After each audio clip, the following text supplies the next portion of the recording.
348 piece গরু মাশাআল্লাহ পর্যন্ত শেষ হয়েছে।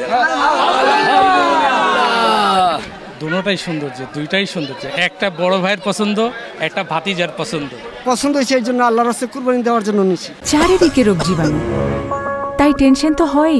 এলো অ্যাক্টিসেভ সাবান, 99.99% রোগবাহী জীবাণু ধ্বংস করে।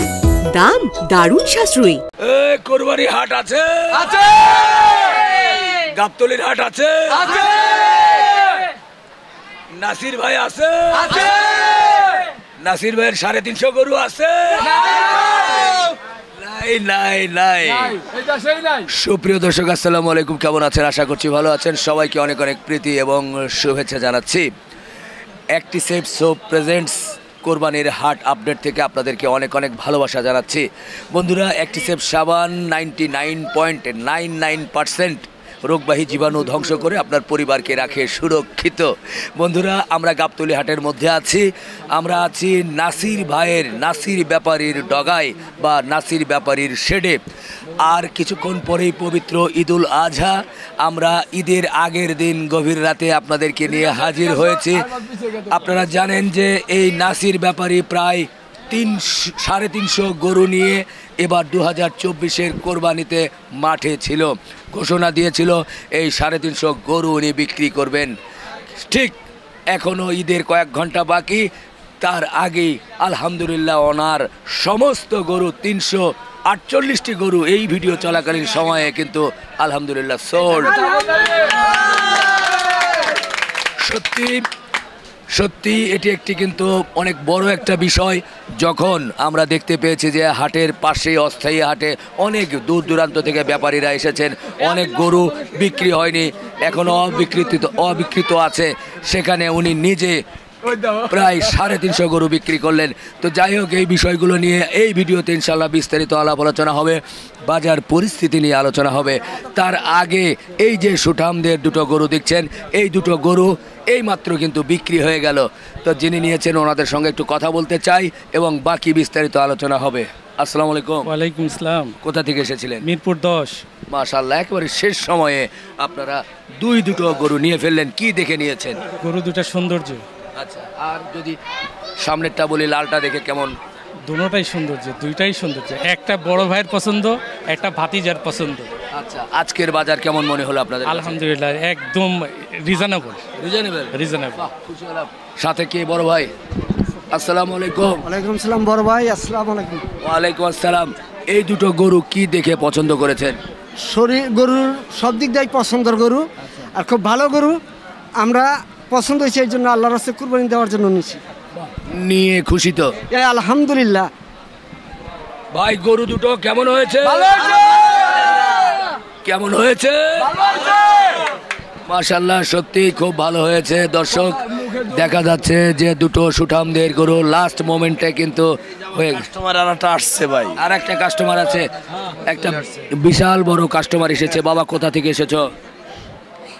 সিকটি বাজার থেকে। গরু ভালো লাগে? ভালো লাগে। ভয় পাও? হ্যাঁ। ওরে বাবা রে, ভয় পায় না, ওর জন্য একটা হাততালি হয়ে যাক। সত্যি ভালো লাগছে। বিশাল বিশাল দর্শক, বিশাল বিশাল কাস্টমার কিন্তু এই নাসির ভাইয়ের এখানে আসে। তো আগেই বলেছে যে নাসির ভাইয়ের গরুগুলো কিন্তু সব গরুগুলো সোল্ড, মাত্র দুটো গরু আছে। তো আপনারা যারা গরু নিয়েছেন আপনারা খুশি? আমরা সবাই মিলে একটু হাত বোলাবো, আলহামদুলিল্লাহ বলবো। এরপরে আমরা নাসির ভাইয়ের সঙ্গে বাকি আলোচনা করব। তবে তার আগে একটু জানতেই চাই, নাসির ভাই, শেষ সময়ে বড় দুটো গরু আপনার চলে গেল, সেই শুরু করেছিলেন, এখন কেমন লাগছে? আলহামদুলিল্লাহ ভালো ভাই, মাশাআল্লাহ ভালো। বাজার যেভাবে হোক গেছে, ক্রেতার লাগেও ভালো এবং আমাদের লাগেও ভালো। বাজার নিয়ে অবশ্যই কথা বলবো, এই দুটো গরু নিয়ে শেষ করে তারপর বিস্তারিত আলোচনা করবো আপনার সঙ্গে। তো আমরা একটু আলহামদুলিল্লাহ বলি নাকি? দর্শক, এরই মধ্যে এই দুটো গরু কিন্তু সোল্ড। এবার নাসির ভাইয়ের সঙ্গে একটু কথা বলতে চাই। নাসির ভাই, যদি আপনি একটু বলেন, আপনি 350 গরু বিক্রি করলেন, ঈদের কতদিন আগে থেকে শুরু করেছিলেন এবং ঠিক আর কয়েক ঘন্টা পরেই পবিত্র ঈদুল আজহা, তার আগে আলহামদুলিল্লাহ আপনার সোল্ড। একটু বর্ণনা করেন, কবে থেকে শুরু করেছিলেন এবং কিভাবে সম্ভব হলো এতগুলো গরু বিক্রি করা? আমি কানেকশন শুরু করছি তো প্রায় 6 মাস আগের থেকে। যে অর্ধেক গরু আমার নিজের পালা গরু আছিল গৃহস্থর বাড়ি বাড়ি, আর 1 মাস আগে কালেকশন শুরু করছি গ্রামে, প্রতিটা বাড়ি বাড়ি যাদের পালা গরু আছিল তাদেরটা কালেকশন করছি। এরপরে আমি তো 1 মাসের ভিতরে আর যাইতে পারি না কুষ্টায়, এই ঢাকায় ছিলাম, 1 মাসের ভিতরে এখানেই বেচা কেনা করছি।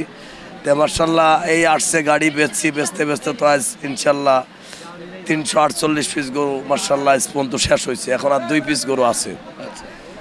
তো মার্শাল্লাহ আমি বলি ভাই এগুলা অনেক ধৈর্যর ব্যাপার, না হলে এটা সম্ভব কখনোই সম্ভব হয় না। যে কত ধৈর্য আল্লাহ আমার ভিতরে দিয়েছে আল্লাহই ভালো জানে, যে এভাবে একলাই এখান থেকে দড়ি এখানে এতগুলা গরু হিসাব নিকাশ সব কিছু আমি একলাই, আর কোনো লোকজন নাই। আছে যে লোকগুলা সেগুলা হয়তো গরুর পিছনে খাটাখাটনি করে, এবং এই ব্যবসার পিছনে আমি একাই। আচ্ছা, আমরা দেখেছি আপনার এখানে বেশ সুঠামদের বড় বড় গরুগুলো বেশি ছিল, পাশাপাশি ছোট ছোট নাটিক মাঝারি গরুগুলো ছিল। আপনার দামের দিক থেকে যদি জানতে চাই, সর্বোচ্চ বেশি দামের গরু কত ছিল? সর্বোচ্চ বেশি দামের গরু 7টা এক লটে বেচছিলাম 7,70,000 করে, এটাই বেশি দামের গরু। মানে একটা 7,70,000? 7,70,000 এরকম 7টা গরু ছিল? 7টা গরু এক লাটে বেচছি। আচ্ছা, তারপরে 5 লাখ 6 লাখ এইভাবে নিম্ন তো 100 গরু আসছিল। আচ্ছা, আর তারপরে আসছিল হলো 200 থেকে 300 পর্যন্ত দেখা যাচ্ছে 100 ছিল। এবার আপনার হলো 1,70,000 থেকে আপনার হলো 2 লাখ পর্যন্ত গরু প্রায় 100 ছিল, আর 3 লাখ থেকে 4 লাখের ভিতরে 50টা গরু আছে।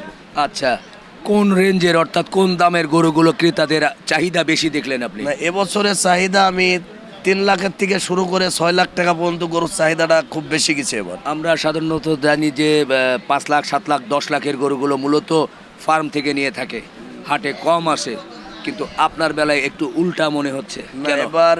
এবার এমনও হয়েছে বাণিজ্য মন্ত্রীর পোলা নিজে হাটে আসছে, 2টা গরু নিছে সে। আমি যে এত খুশি হয়েছি যে তার মতো মানুষ খামারে নিতে পারে, সে এত ভদ্র মানুষ, আইসে এখান থেকে 2টা গরু নিয়ে গেছে, কোনো দাম দরই করে নাই, এক কথায় 2টা গরু নিছে। এরকম কিছু কাস্টমার অনেক অনেক বসুন্ধরা শিল্পপতিরা আইসে এখান থেকে গরু 3টা 4টা 5টা এইভাবে যে নিবে আমি ধারণা করতে পারি নাই। তবে মার্শাল্লাহ এরকম নিলে হয়তো আমরা বাজারে ব্যবসা করি শান্তি পাবো, এবং গরিব দুঃখী আমাদের সাথে যারা আছে আমার মারফতে হয়তো আরও 200-500 ফ্যামিলি চলে, সেগুলা ভালোভাবে চলতে পারবে। কোন কোন এলাকা থেকে আপনার মূলত গরুগুলো বেশি নিল, ঢাকার নির্দিষ্ট করে বা ঢাকার বাইরে জায়গাগুলো যদি একটু বলেন?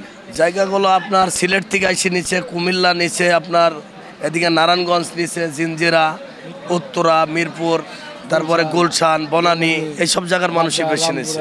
কিন্তু গাবতলী থেকে তো এগুলো অনেক দূরে, তারপরেও মানে আসার তারা কি কারণ বলেছে? কি জন্য তারা এসেছে? কারণটাই বলছে, সেটা বলছে আপনার চাকা বাংলা, যে চাকা বাংলা দেখছি আইসি, এক কথাই বলছে, ভাইও বলছে যে আমরা চাকা বাংলা দেখে আপনার খোঁজে আসছি ভাই।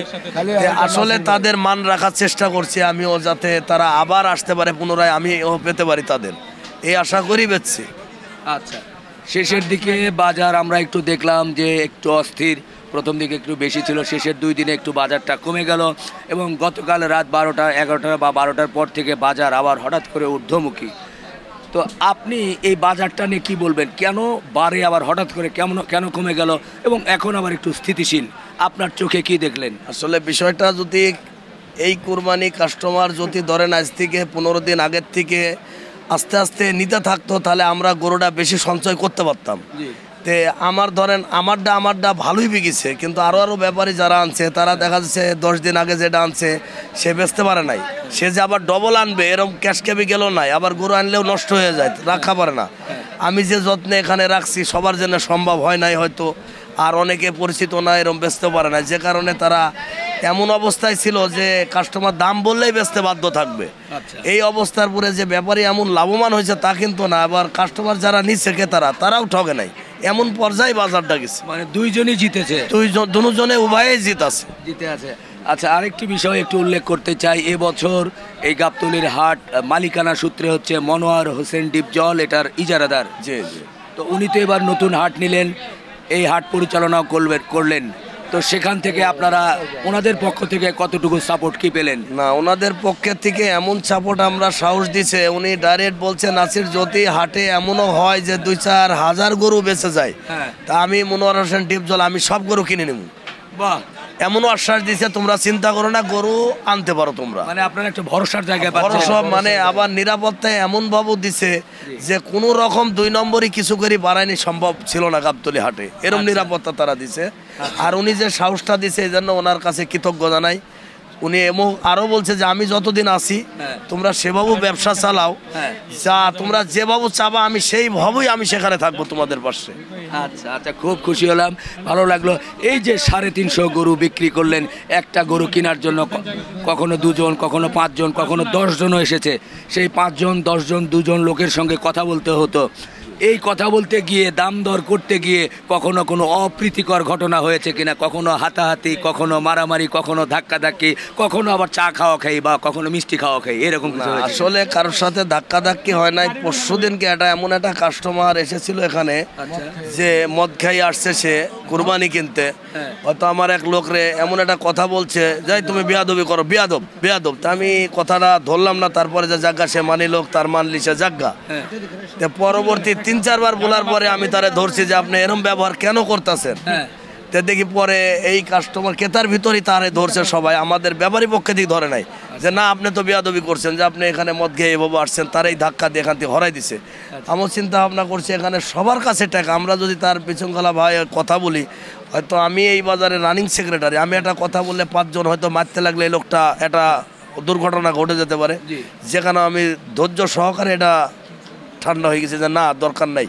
আচ্ছা আচ্ছা, এখানে এই যে গরুগুলো নিয়ে লক্ষ লক্ষ বা কোটি কোটি টাকার লেনদেন আপনাদের হয়েছে, করতে হয়েছে, অনেক কাস্টমাররা সবাই টাকা পয়সা নিয়ে এসেছে, এই লেনদেন করতে গিয়ে কোনো ঝামেলা কি ছিল? না, আমার এখানে কোনো ঝামেলা হয় না, ইনশাল্লাহ সব দিক থেকে ক্লিয়ার। ক্লিয়ার, একবারে ক্লিয়ার, আমার এখানে কোনো ঝামেলা হয় নাই। আচ্ছা, কঠিন এক জটিল প্রশ্নের যেতে চাই। এই যে 350 গরু আপনি এরই মধ্যেই বিক্রি করলেন, লাভ লসের হিসাব মিলাতে গেলে রেজাল্ট কি আসতে পারে? না, ইনশাআল্লাহ আমি লাভবান থাকবো, আল্লাহ নিলে ইনশাআল্লাহ লাভবান থাকবো। তবে কত কি এটা আমি এখন বলা সম্ভব না। আচ্ছা, অন্তত 2-3 দিন পরে বলতে হবে, কারণ আমার ঘুমের একটা ঘাটতি আছে, রেস্টের প্রয়োজন আছে, এটা নিয়ে এখনো আমরা বসছি নাই। আচ্ছা, হিসাবপত্রের পরে জানাতে পারবেন। আলহামদুলিল্লাহ, বেশ ভালো লাগলো। আরেকটা বিষয় দেখেছি যে আপনি সকালবেলা মাত্র 1-1.5 ঘন্টা ঘুমান, সারা রাত জাগা, সারাদিন জাগা। এই 1 ঘন্টা 2 ঘন্টা ঘুমানোর পরে আবার এসে এই গরুগুলো বিক্রি করছেন, একের পর এক কাস্টমারের সঙ্গে কথা বলছেন, এটা কি করে সম্ভব? এটা আমি বলতে পারি না ভাই, আসলে আল্লাহ আমার এত ধৈর্য দিচ্ছে, এটা আমি একমাত্রই বলি যে এটা আল্লাহর রহমত আর আমার মা বাপের দোয়া। আমার মা বাপের দোয়া এবং আল্লাহর রহমত ছাড়া এটা সম্ভব ছিল না। আমার মা বাবার যথেষ্ট দোয়া আছে আমার প্রতি, আর আল্লাহর রহমত আছে, তাই পারছি, না হলে সম্ভব না। বাহ, খুশি হয়ে গেলাম।